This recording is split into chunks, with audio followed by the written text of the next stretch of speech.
শুধু একটু পানি খেয়ে জীবন যাপন করছি রে বেলাল।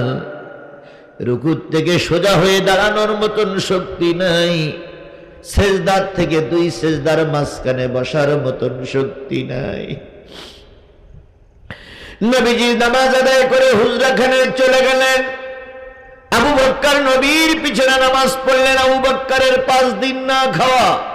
হযরত ওমর নামাজ পড়লেন, ওমরের 3 দিন না খাওয়া। সবাই ঘরে চলে গেলেন। নবীজি আয়েশার হাত ধরে বলতেছে, আয়েশা আর তো সোজা হয়ে দাঁড়াতে পারি না,